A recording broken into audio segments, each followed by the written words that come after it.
Using our Choose My Plate as a guide, our next group is the dairy group. We find dairy in the refrigerated section of the grocery store. Dairy foods include milk, and we have a variety of different sources of our milk and milk products, cheeses, and yogurts as sources of foods in the dairy group. Dairy groups provide protein, they provide calcium, they provide vitamin D, especially in milks. Dairy milk is the first milk that we'll talk about. With Choose My Plate, we're looking to choose non-fat or skim milk as our choice of the type of milk that we might want to consume. There's no difference in the nutrition between the whole milk and the skim milk or non-fat milk. It contains equal amounts of protein, equal amounts of vitamin A and vitamin D. The only difference is that whole milk has much more fat added or naturally as a part of it. So in whole milk, 1 cup of milk might provide 160 calories, and non-fat or skim milk could provide anywhere between 80 and 100 calories. Sometimes people have a hard time making the change from whole milk to skim milk. Going down slowly, starting with, if you drink whole milk, going to 2% milk, then moving on down to 1% milk to skim milk allows you to get accustomed to the taste of skim milk, and then once you get there, you never want to go back. The skim milk also tastes best when it's cold, and you always want to watch your dates on milk and dairy products to be sure that the date is within the time of the use by or best by dates. Some people have problems with lactose intolerance. Lactose is naturally found in milk. In order to overcome that, there's many offerings in the dairy aisle that are lactose-free milk. They're often labeled Lactaid, that's a brand name, but some stores have lactose-free milk, might not be this brand name. Lactose can't be digested with someone who is lactose intolerant. So this is equal, it is actually dairy milk, it just has the lactose removed. And this is a fat-free Lactaid milk, but there's 2%, 1%, and whole milk in the Lactaid kind of food, Lactaid kind of milk. Now, if a person cannot have dairy at all, there are other options out there as well. One of them is soy milk, and in the new dietary guidelines this year, the addition of soy milk as a source of dairy is listed there as well.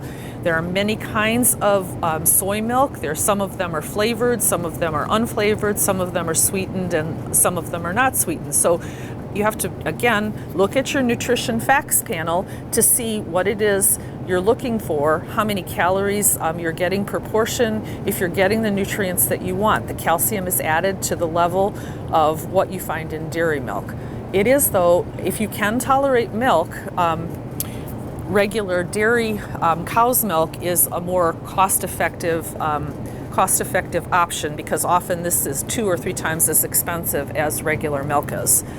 Another option, people sometimes look at organic milks. Organic milks, again, are dairy milks. In order to be certified organic, the feed that the cows are given is organic, and there are other rules that come into play in terms of what goes into the production of organic milk. Sometimes they talk about added hormones and things, but in this country, I don't believe that there's any dairy foods, any milks that contain any hormones that might be not effective or not good for human beings. So you have to read your labels and if you choose to have organic products, that's your choice, but it is a more expensive option. But nutritionally speaking, they're equal. Now, another source of dairy that is a part of the dairy group is cheese. There's just, in effect, 2 kinds of cheese that are out there. We have a processed cheese or natural cheeses. Processed cheeses have additional ingredients. They're cooked a little bit differently. They're processed a little bit differently. They might melt better, for example, on a sandwich than a natural cheese would. Processed cheese, whenever you say it's a processed product, generally there's more sodium added to that product than a natural cheese. Both are good sources of dairy. When you're looking at cheese, what you're looking at is looking at having small portions of cheese. Natural cheeses are very good sources of calcium. It takes a good amount of milk to make a pound of cheese, so you're getting a good source of dairy as well, in which, again, you're getting your calcium, your protein, and your vitamins A and D. When another source of calcium, and it's very popular now, is yogurt. Now, yogurt is made from milk. It's a cultured product. One of the things about yogurt, if you look at the yogurt shelf, there's a whole wall of different types of yogurt. Two main differences. We have plain, regular, traditional yogurt and Greek yogurt. And Greek yogurt has some of the liquids taken away. It's more of a denser product, and it's higher in protein because the liquids have been reduced. Most people get enough protein in their diet that yogurt might not be the only source of protein. You're looking for the calcium when you're trying to make a choice with yogurt. When you're looking at a portion of yogurt, as an average person, we need 3 servings of dairy a day. So when you look at your nutrition facts panel, you want to find the calcium, and you want to find the calcium to be about 30% a day. Some yogurts that are flavored, you might get 10% of your calcium a day. So you're looking to get the most bang for your portion. With yogurt too, again, like milk, you have whole milk yogurt, you have low-fat yogurt, and you have non-fat yogurt. The non-fat yogurt is made from non-fat milk. It's lower in fat, lower in calories. Plain yogurt can be flavored to give you the taste that you want. You can add your own fruit to it, you can add your own honey to it, you can add whatever it is you like the flavor of it. Sometimes people have yogurt and vegetables, and often with your plain Greek yogurts, it's used in place of sour cream as a lower fat option. Sometimes you look at the small containers of yogurt, whatever they are, and these are toteable.